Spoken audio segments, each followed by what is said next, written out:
Hey herpers, herpetologists, and everyone else. I'm Nate, and this is Nate's Nature Notes. And we're at the Reptile Preservation Institute in Melrose, Florida, and we're going to be feeding some alligators today. Say hey to everyone, Al. This is Al. He actually came to us from a local alligator trapper in Gainesville, Ron Sanderson, who's a friend of ours now, who was introduced to us by team members at the Rattlesnake Conservancy. He took the Rattlesnake Conservancy handling courses to be able to safely remove rattlesnakes, and he also happened to be a contracted FWC nuisance alligator trapper. And one of the team members at the Rattlesnake Conservancy notified us when Al messaged, or not when Al, this is Al, but when Ron called him saying that he had a 9-foot-plus alligator that he had just trapped on UF campus property, so that's the University of Florida, and he was a large animal. He didn't want him destroyed, and if he could bring him to a conservation facility or a zoological facility, he would rather that than it go to a hunting ranch or be processed for skin and meat. So Al is an original Florida gator coming from Lake Alice on UF campus. He had a couple girlfriends who were a little bit too comfortable with people, and one of his girlfriends actually came up on land and ended up eating some college kids' lunch. They literally had like a picnic blanket and lunchbox kind of luncheon going on the grass, and this big female alligator, like 8 feet, came up on land and started eating their lunch. And there's actual footage that's on Facebook. I don't know if you could attach the link. We'll try to get you the link, but you could post it under the video of that Facebook link where Al's girlfriend was eating the lunch, but in the distance you could see Al actually in the water overlooking his girlfriend. Unfortunately, the girlfriends that he had ended up getting hauled off and euthanized because unfortunately that's the process on animals that are over 4 feet. They can't be relocated, or if a facility won't take them alive. So we would have loved to have Al a couple girlfriends, but we call him Al because he came from Lake Alice, but also there's some UF history on Albert, their team mascot for UF, and Al for short, so, and also short for alligator, and it's just a good name for an alligator. So that's perfect name.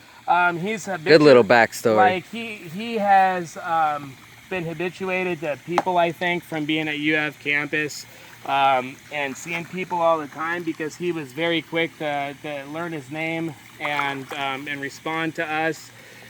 It's impressive for a wild alligator. My hands through. I don't suggest people putting their hands through the wire. I'm just going to say that, but just based off of my knowledge and experience of alligators and his particular demeanor, I'm not too worried about it. I wouldn't let somebody that doesn't know any better lean up against the fence or anything like that. But it only took him a few weeks to learn his name, respond to it. Al. Al. Al. Come here, big boy. See that response? Al. Albert.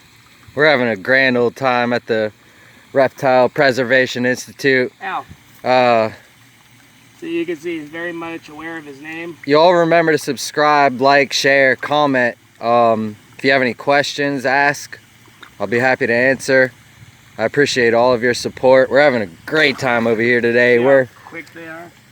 We're over here digging a much larger croc pond.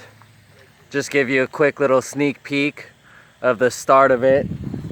But coming back over here, we're gonna let Cody finish up his backstory on the gator. And yeah, so Ron called me up and said he had this nearly 10-foot alligator and asked if we would be interested. So got the girls over there. Yep, and they're helping with everything today, of course. We were happy to take Al. We loved his history on where he came from. Ron was super cool and said he was a conservationist at heart, so he didn't want to have this animal destroyed if it wasn't a necessity. We actually have a video on our Patreon of when Al was brought to us, and Pia and I and Ron loading him off the truck, getting him in here, and a little interview with Ron himself. So Al is currently in a quarantine pool. These pools we have because we could easily drain them and attend to any wounds or any problems he did have a couple of nicks on him from capture and when he was brought here. So we could evaluate him. We're in the process of building large natural pools for these animals. So that's what Nate's doing here with us right now. Nate is an expert on, you know, you're better than me. So I'm gonna say expert because I'm watching this guy dig some holes with the excavator, and he is very skilled on heavy machinery. So Nate and I have been friends for a long time. He's obviously an avid herpetologist, and you know, we're just building a zoological facility here together, and Nate's building these pools. We hand dug Al's pool before we got this excavator to do this big pond that we're doing. When he says we, he means him.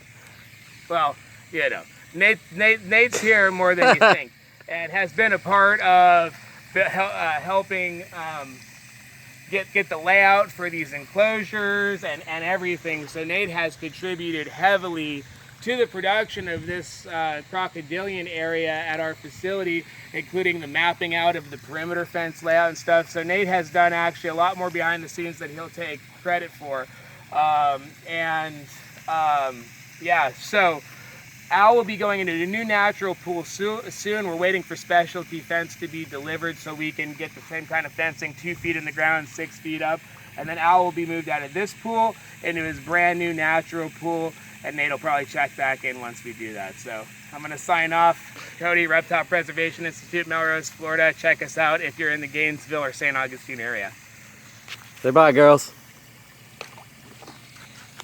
All right, you guys see it? We're having a great time over here for the 3rd time at RPI, and I'll try to post the link down below, and we'll see you all next time. Signing out, Nate's Nature Notes. See ya.